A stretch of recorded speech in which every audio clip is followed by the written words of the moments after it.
अब हम चलते हैं शनि ग्रह की ओर। अगर आपके प्रथम भाव में शनि ग्रह बैठे हैं, अच्छी स्थिति में है, या शनिदेव की राशि है मकर या कुंभ, तो शनिदेव लग्नेश बन गए, तो हम ये कह सकते हैं कि जातक बहुत ही अनुशासित होगा, न्यायप्रिय होगा, कर्मठ होगा, परिश्रमी होगा, जातक दूर की सोचता होगा, ये हम कह सकते हैं। तो शनिदेव के सब अच्छे गुण जातक में होंगे। जातक बहुत ही एनालिटिकल होगा, मतलब हर चीज़ को एनालाइज करेगा, हर चीज़ के तह तक पहुंचेगा, उसमें एनालिटिकल स्किल्स कमाल के होंगे। हर चीज़ को इन्वेस्टिगेट करके देखना, हर चीज़ को मतलब जैसे कहते हैं ना, हर चीज़ को तोल के देखना और हर चीज़ के जड़ तक पहुंचना। अगर शनिदेव की स्थिति अच्छी है तो जातक बहुत ही गहरी सोच वाला होता है, क्योंकि शनिदेव अष्टम भाव के नैसर्गिक कारक हैं। तो वो गहराई में जाके वो शोध भी कर सकता है, गवेषणा कर सकता है। अगर शनिदेव की स्थिति अच्छी है तो उसे बहुत ज़्यादा भीड़ भाड़, बहुत ज़्यादा लोगों के बीच रहना उतना पसंद नहीं होता है। उसे अकेलापन अच्छा लगता है। अकेलेपन में वो सोच सकता है गहराई से, किसी भी तरह का रिसर्च कर सकता है, मेडिटेशन भी कर सकता है, अपना काम जो भी उसका काम है, अपने कर्म को वो धर्म मानता है, मतलब अपने कर्म को वो जीवन मानता है। अगर शनिदेव की स्थिति अच्छी है तो। अगर शनिदेव की स्थिति अच्छी नहीं है, प्रथम भाव में बैठे हैं, तो जातक जिसे दूसरों को छल सकता है, झूठ फरेब ये सब में लिप्त हो सकता है। जातक एक संदिग्ध तरह का चरित्र होता है। जातक का जो व्यक्तित्व होता है वो थोड़ा बहुत संदिग्ध होता है। वो हमेशा दूसरों से दूरी बनाए रखता है और कभी कभी असामाजिक कार्यों में, एंटी सोशल कार्यों में वो लिप्त हो जाता है। और उसके बाद उसके पास और कोई रास्ता नहीं बचता, वो हमेशा दूसरों से अलग रहता है, परिवार से भी अलग हो जाता है। अगर शनिदेव की स्थिति अच्छी नहीं है तो उस जातक में अनुशासन नहीं है। वो आलसी भी हो सकता है, दूसरों में कमियां निकालता है, दूसरों को शक करता है, ऐसा है। परिश्रमी नहीं होता,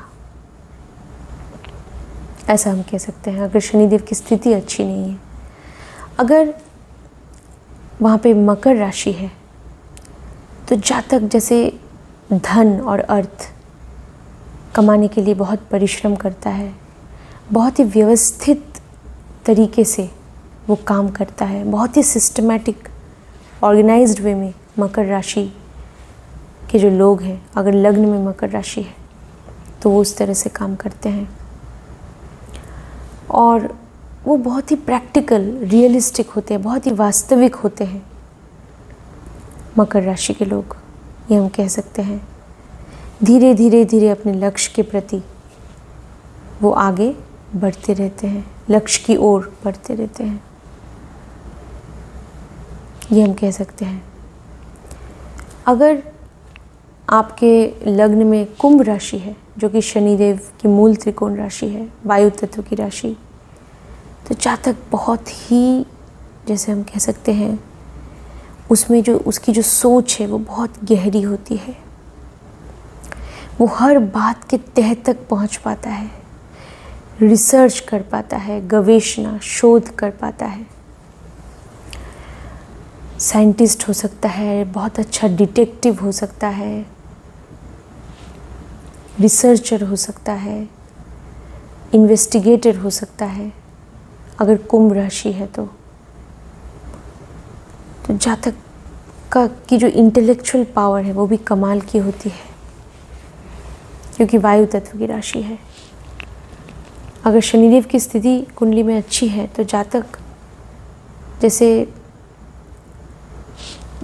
धीरे धीरे उम्र के साथ साथ 30-35 साल के बाद जातक आध्यात्मिकता की ओर भी बढ़ता है। जातक के मन में दूसरों के प्रति, जो लोग समाज में, जो अनप्रिविलेज्ड लोग हैं, जो गरीब लोग हैं समाज के, उनके प्रति जातक के मन में दया की भावना होती है। तो वो सामाजिक ऐसे बहुत सारे सोशल वेलफेयर ऑर्गेनाइजेशंस जो होते हैं, ऐसे सामाजिक जो संगठन होते हैं, उनके साथ वो जुड़ जाते हैं ताकि वो गरीबों की, ज़रूरतमंदों की मदद कर पाए। अगर कुंभ राशि है तो ये हम कह सकते हैं। और ऐसे जातकों को आगे चलकर हर तरह का लाभ भी मिलता है। अपने कार्य क्षेत्र से लाभ मिलता है। समय के साथ साथ शनिदेव अपना फल देते हैं, लेकिन जातक का मन आध्यात्मिकता की ओर होता है, मतलब आध्यात्मिक पथ पे भी वो चल पड़ते हैं। अगर वो ऐसा करते हैं, कुंभ राशि अगर लग्न में है तो जीवन में वो और ज़्यादा उन्नति करेंगे। अगर वो दान करते हैं, दूसरों की मदद करते हैं, ज़रूरतमंदों को दान देते हैं तो उन्हें और ज़्यादा जीवन में उन्नति मिलती है। अगर आपके प्रथम भाव में अब गुरु बैठे हैं, बृहस्पति, तो गुरुदेव क्या करते हैं? बृहस्पति ग्रह वृद्धि करते हैं। हर चीज़ की जैसे वृद्धि, ये गुरुदेव वृद्धि के कारक माने जाते हैं। तो अगर गुरु की स्थिति अच्छी है तो जातक का जो मान, सम्मान, प्रतिष्ठा वो समय के साथ साथ बढ़ता रहता है। जातक बहुत जैसे नसीब वाला होता है, उसका भाग्य उदय भी होता है, वो जैसे भाग्यशाली भी होगा। अगर गुरु पहले प्रथम भाव में है, गुरु की स्थिति अगर अच्छी है, धन संपत्ति सब प्राप्त करता है, क्योंकि गुरु दिग्बली भी हो जाते हैं प्रथम भाव में। अगर गुरु की स्थिति उतनी अच्छी नहीं है तो जातक को सामान्य फल जीवन में देखने को मिलते हैं।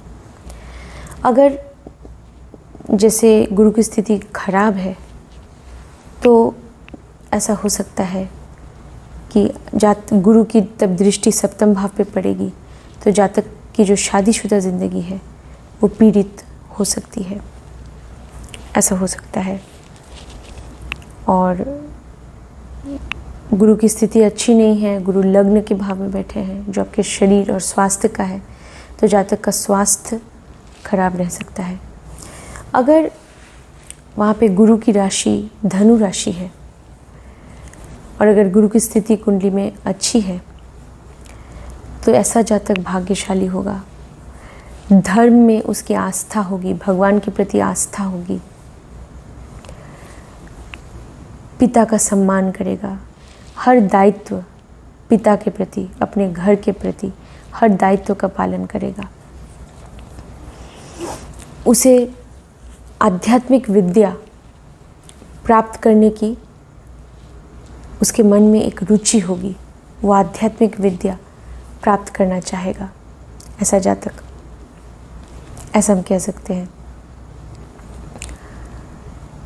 और जातक का भाग्य उदय भी होगा। जैसे गुरु की स्थिति अच्छी है तो ऐसा भी हो सकता है कि जातक का भाग्य उदय बहुत जल्दी हो जाए। जैसे वैसे तो गुरु 16 साल के बाद ही जातक को अच्छे फल देते हैं। अगर गुरु की स्थिति कुंडली में अच्छी है तो 16 साल के बाद ही गुरु जैसे अच्छे फल प्रदान कर सकते हैं जातक को। तो हमें गुरु की स्थिति देखनी चाहिए। तो अगर धनु राशि है तो जातक अपने लक्ष्य के प्रति अग्रसर होता है, उसे अपना लक्ष्य नज़र आता है। अगर धनु राशि है वो धार्मिक भी होता है, आध्यात्मिक भी होता है। अगर आपके प्रथम भाव में मीन राशि है तो ऐसा जातक आध्यात्मिक होता है, दूसरों के लिए उसके मन में सहानुभूति की भावना, दूसरों की मदद करने की इच्छा हमेशा उसके मन में होती है। दया की भावना उसके मन में होती है और वो जैसे परोपकारी होता है, वो दान भी करता है, वो दान करने में विश्वास रखता है। थोड़ा सा वो वास्तविकता से थोड़ा सा वो अलग रहता है। अगर मीन राशि का जातक है, वो अपने कल्पना में बहुत खोया रहता है, अपने कल्पना के जगत में वो खोया रहता है साधारणतः, और वास्तव जीवन से थोड़ा बहुत वो जैसे दूर चले जाने की कोशिश करता है। रियलिटी को थोड़ा बहुत कन्फ्रंट करने में उसे तकलीफ़ होती है। उसके मन में कभी कभी एक अजीब सा डर होता है और वो जैसे जो वास्तव जीवन है, जीवन की सच्चाई है, कभी कभी उसका सामना करने से वो पीछे हट जाता है।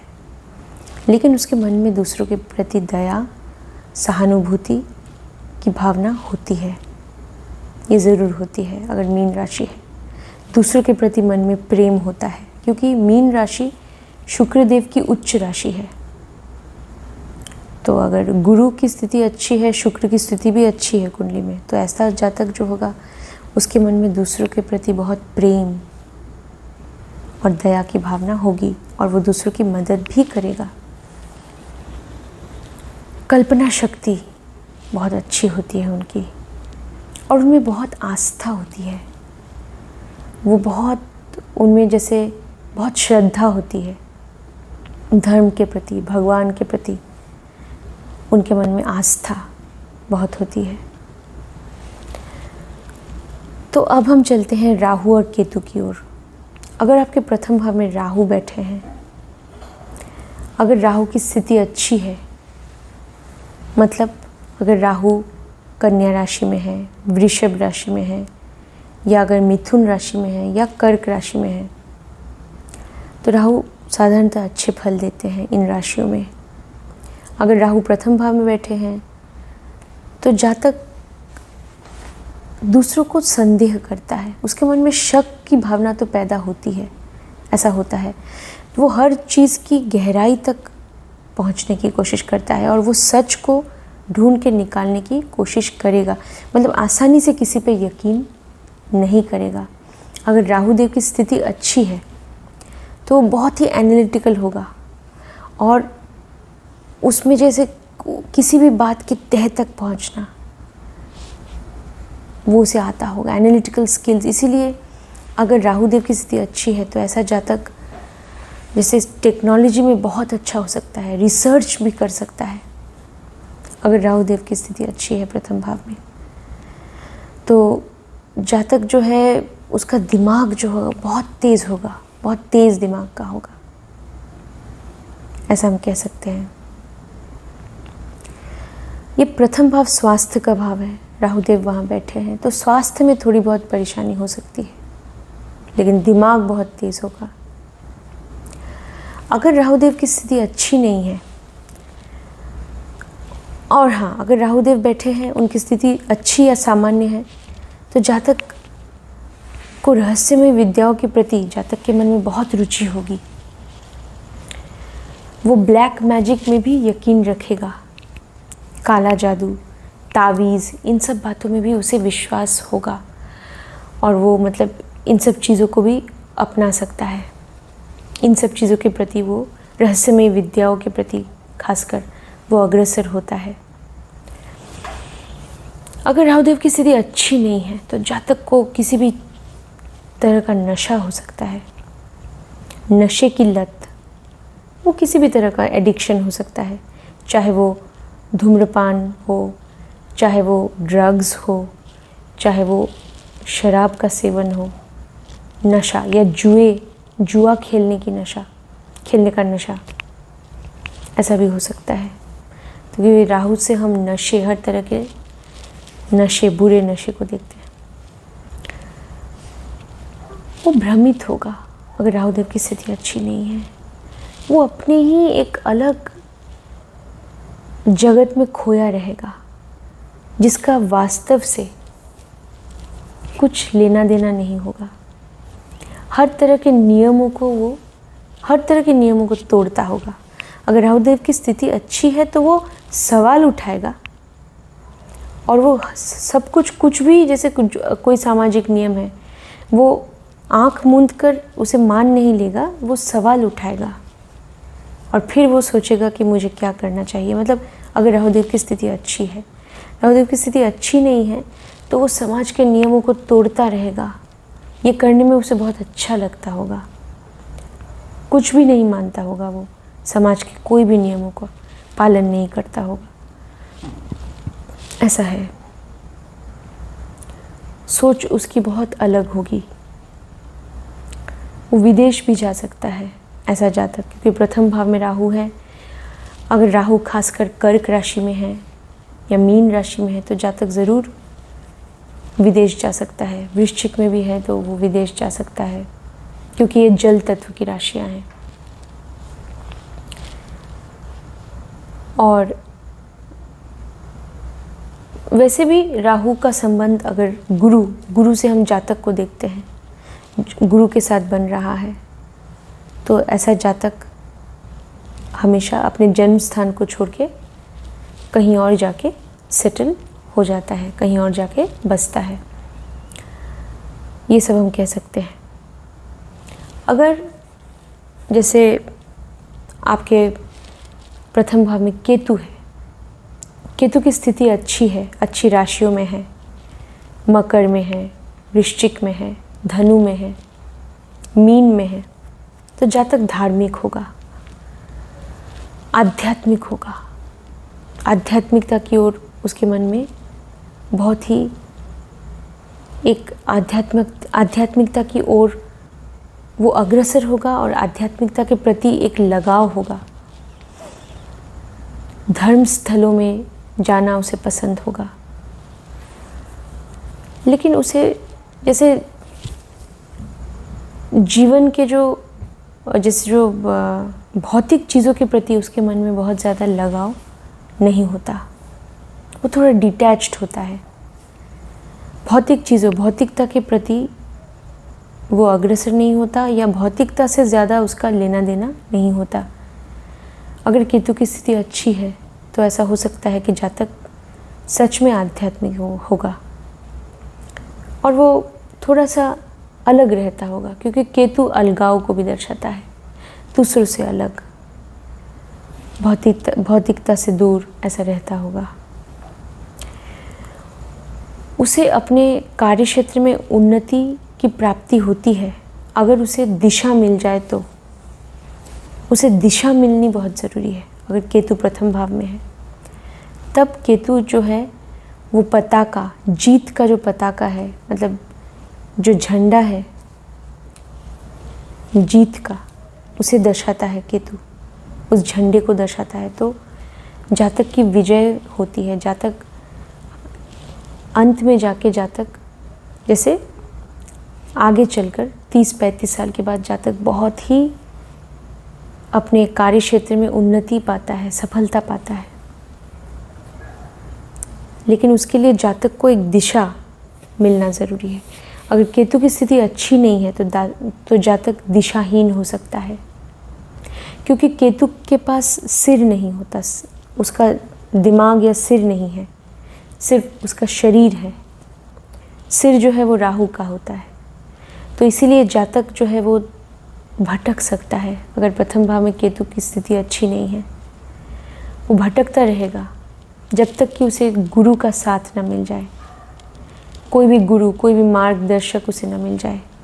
इसलिए केतु की स्थिति अगर प्रथम भाव में अच्छी नहीं है तो एक गुरु के सानिध्य में जाना चाहिए, गुरु से मार्गदर्शन प्राप्त करना चाहिए।